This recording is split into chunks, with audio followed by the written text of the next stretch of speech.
Olá, meu nome é Cássia Tuzin. Estamos aqui no módulo 3 do curso técnico de enfermagem do Instituto Mena Barreto. A nossa matéria é assistência à saúde da mulher. Hoje a gente vai falar um pouquinho sobre a menarca, né, a primeira menstruação da menina, né, quando ela termina ali a puberdade. Então ela costuma...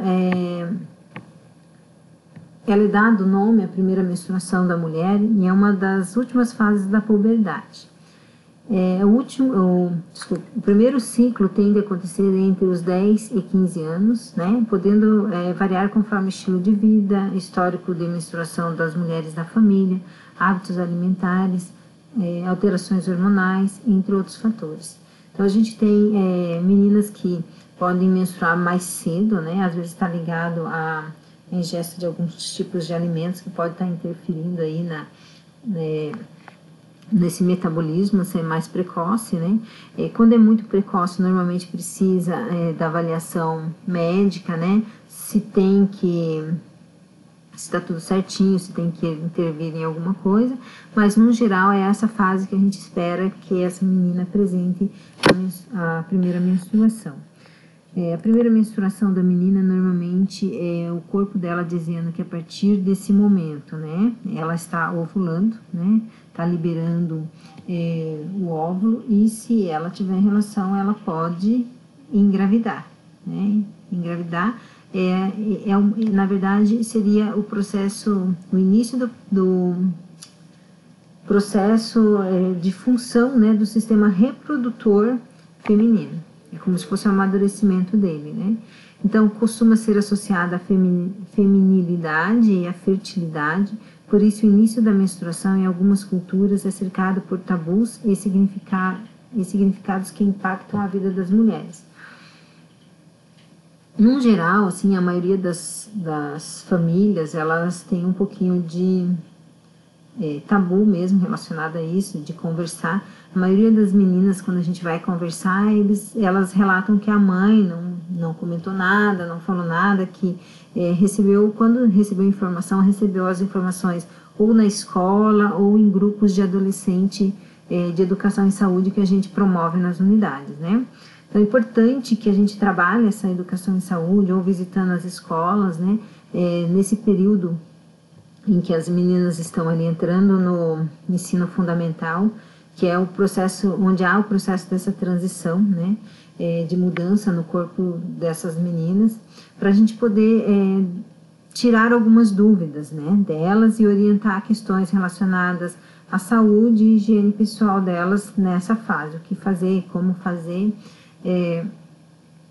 Já outras famílias, as mães têm uma abertura maior e elas orientam, né? Hoje a gente tem até alguns pais orientando sobre esse início, né, da menstruação e como a menina agir, o que fazer, né?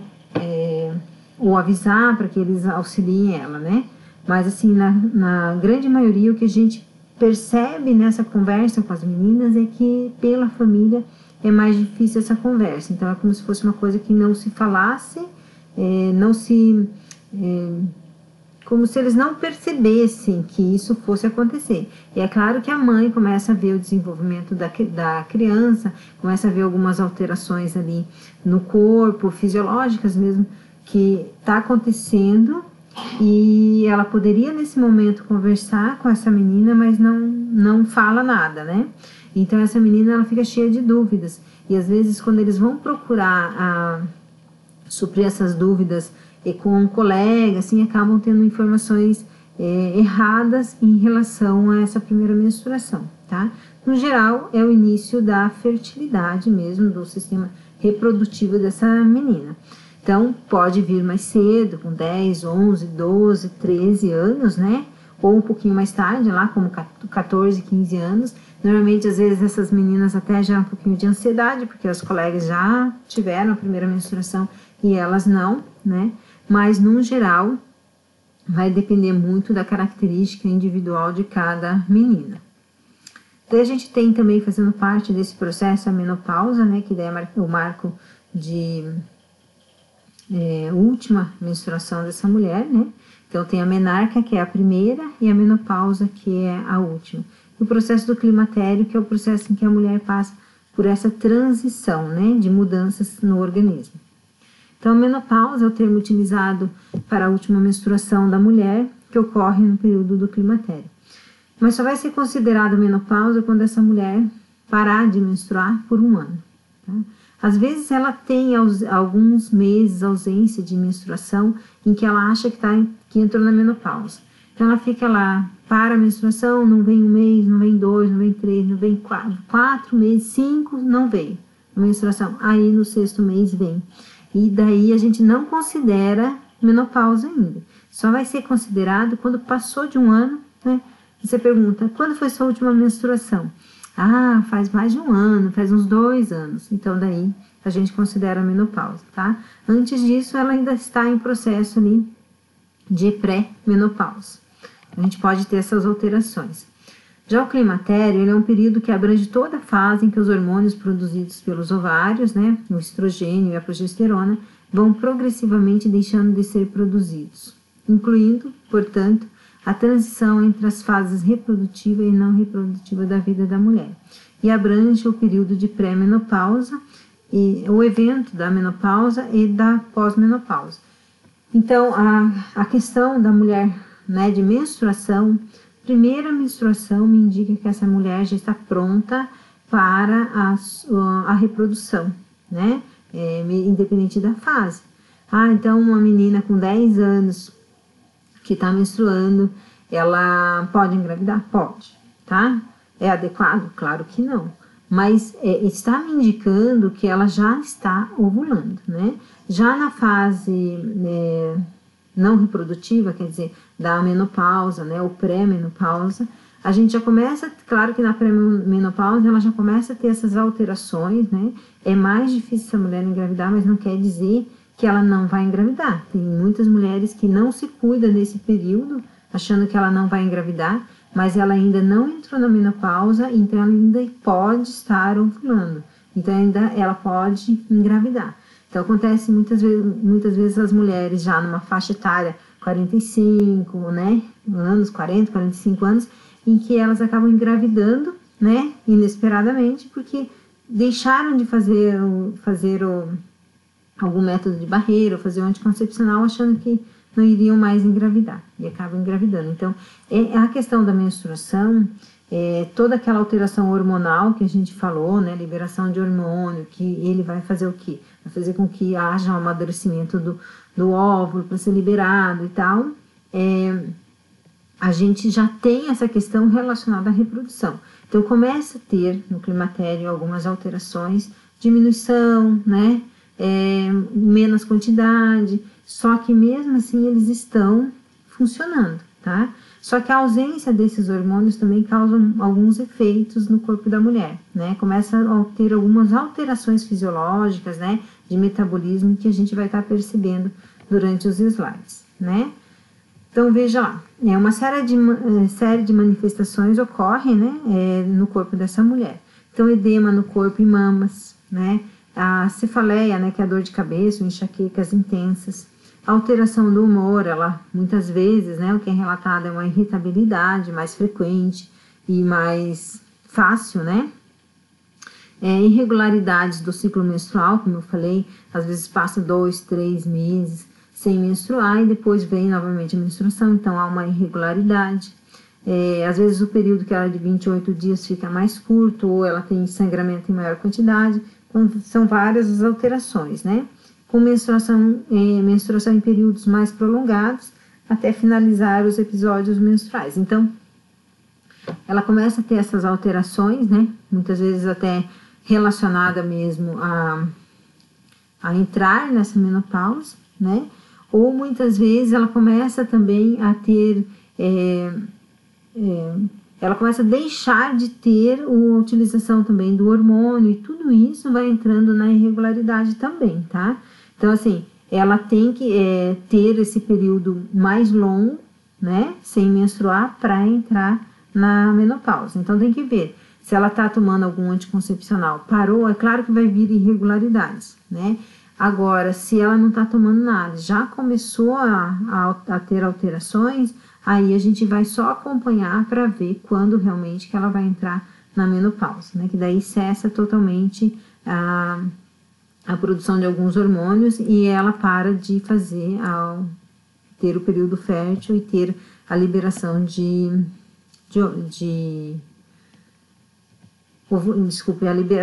a ovulação, na verdade, desculpa. Então, assim, algumas das alterações que a gente tem, né, nessa mulher durante esse período. Então, aumento de calor, né, essa irritabilidade mais fácil, né, parece que qualquer coisa é a última gota d'água, né, então ela se estressa muito fácil. O aumento de peso também, ela tem, é uma das características. Osteoporose, então, é uma dos agravos que a gente tem relacionado à mulher quando a gente tem baixa do estrógeno.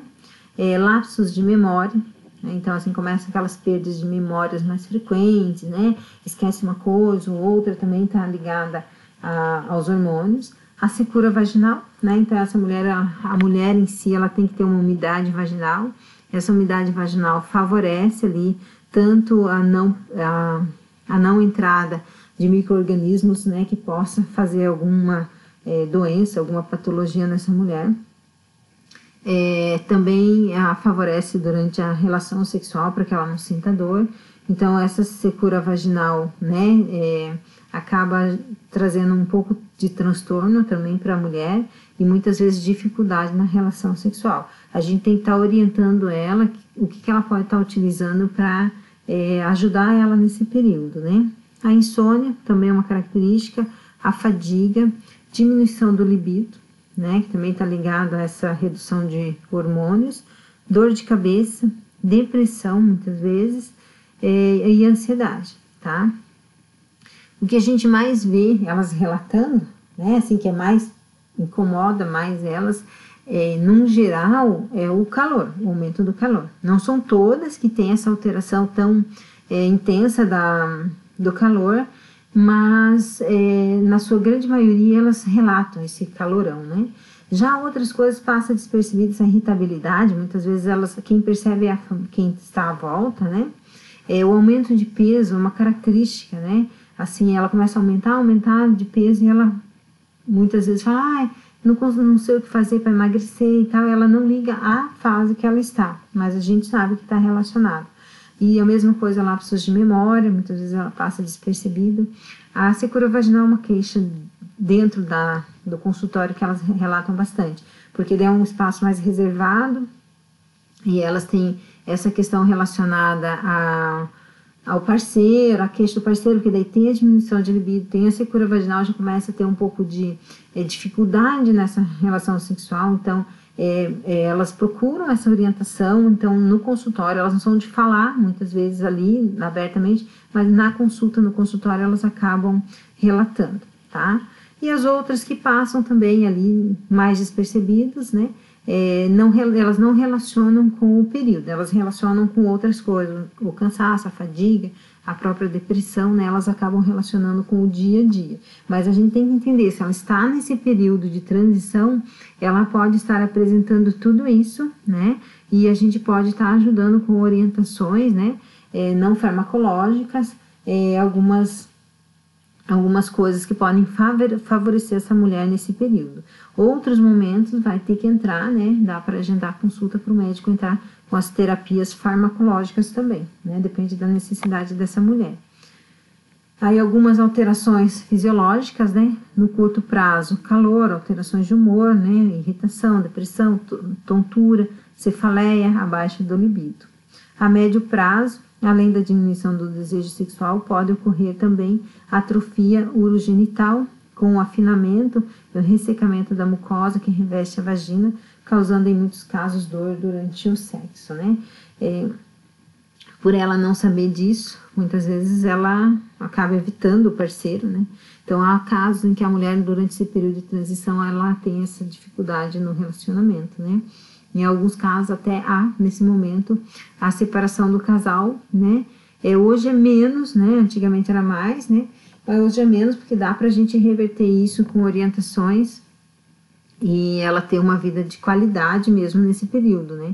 Mas há essa perda ali já do libido, e também a relação com dor, ela acaba evitando o parceiro.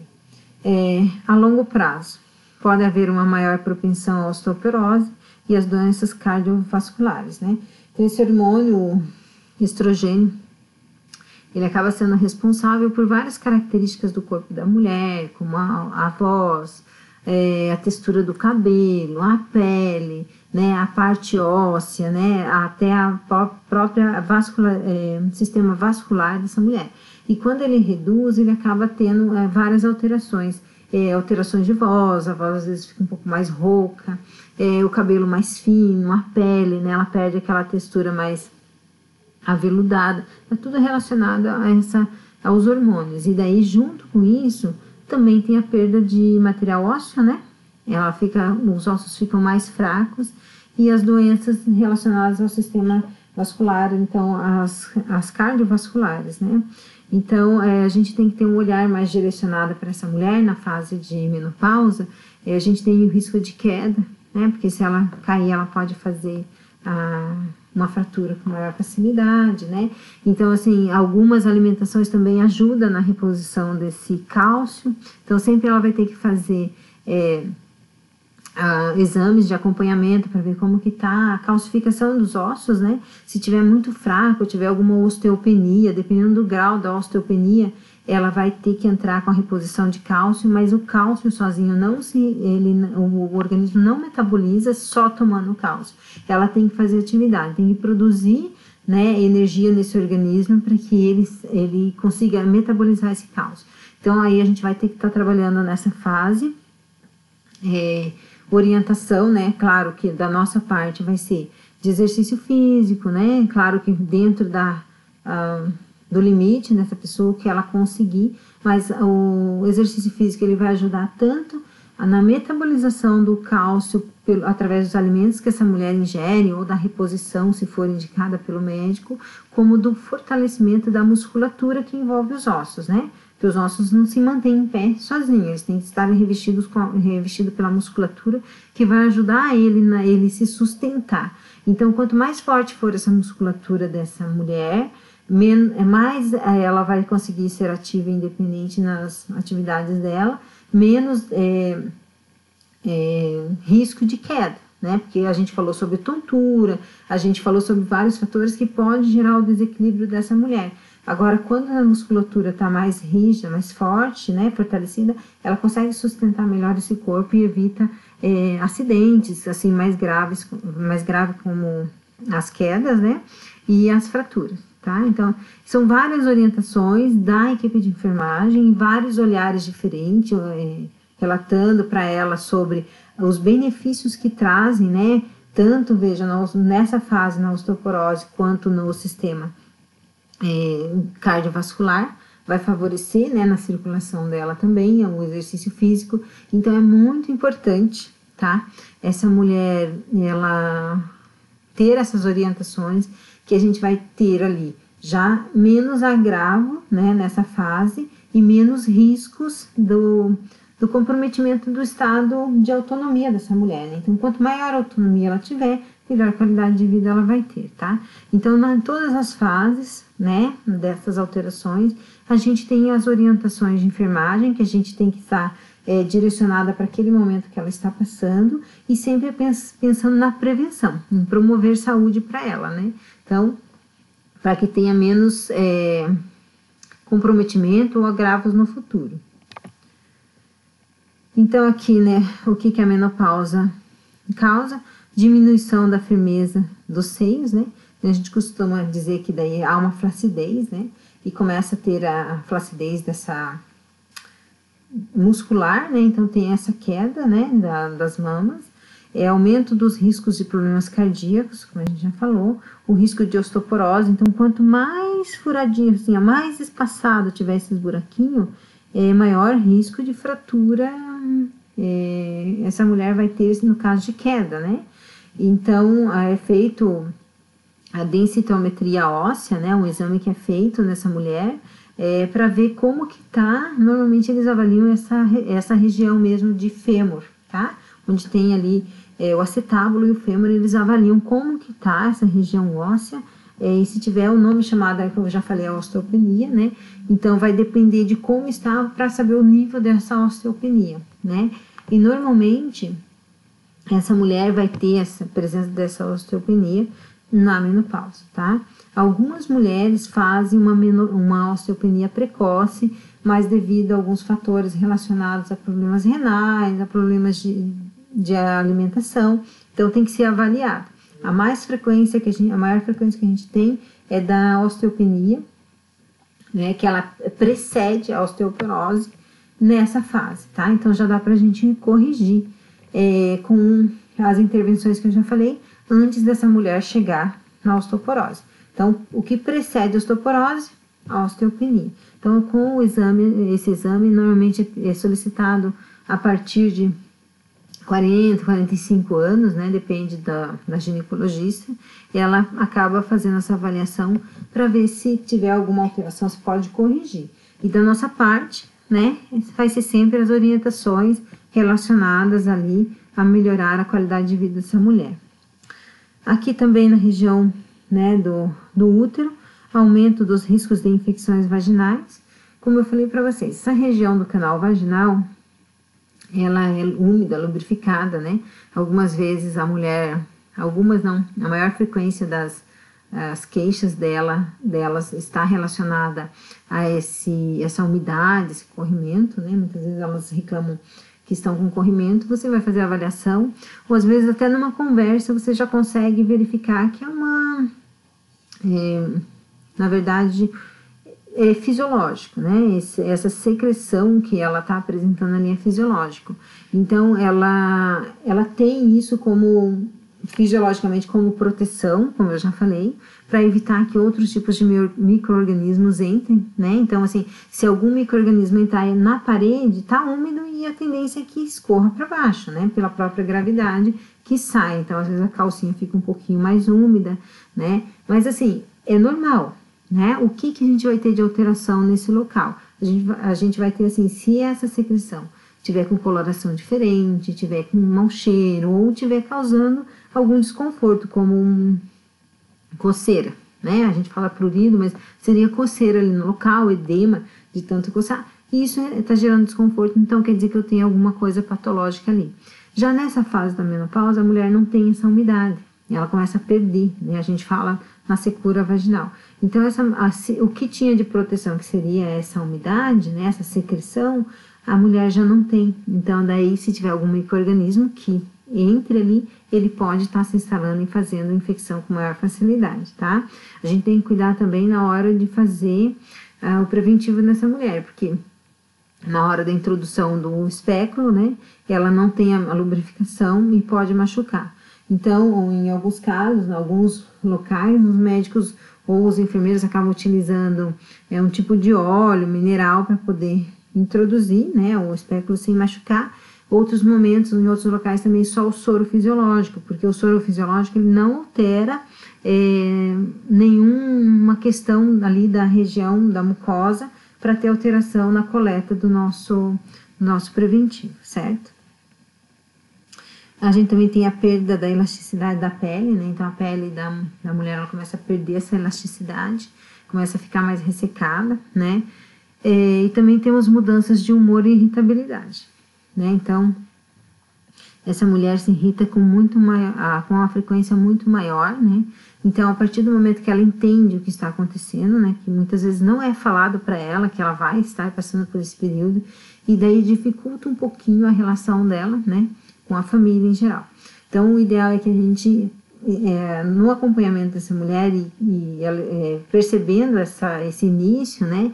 De mudança que ela está tendo no climatério ali, a gente pode estar realizando já a orientação, né, dela quanto a essas questões, para que ela perceba também que ela está passando por essa fase, para que tenha um pouquinho mais de cautela e, se necessário, também pedir ajuda, né, do médico para ver se precisa de algum medicamento relacionado até à irritabilidade ou, de repente, até à depressão que se instala também, né, nessa relação do sistema neurológico ali, e para poder auxiliar ela na passagem desse período, né?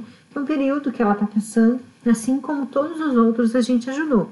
Então, a gente ajudou na orientação durante a primeira menstruação, a gente orienta ela durante o período reprodutivo, até relacionado a questões da sexualidade, questões de planejamento familiar, né? Questões de acompanhamento durante a gestação, a questão de acompanhamento do pós-parto, né? E assim sucessivamente até chegar também no climatério, né? Menopausa, né? E todas essas alterações que a mulher tem, né? Até o seu envelhecimento, né? Lembrando que quanto maior a qualidade de saúde, né?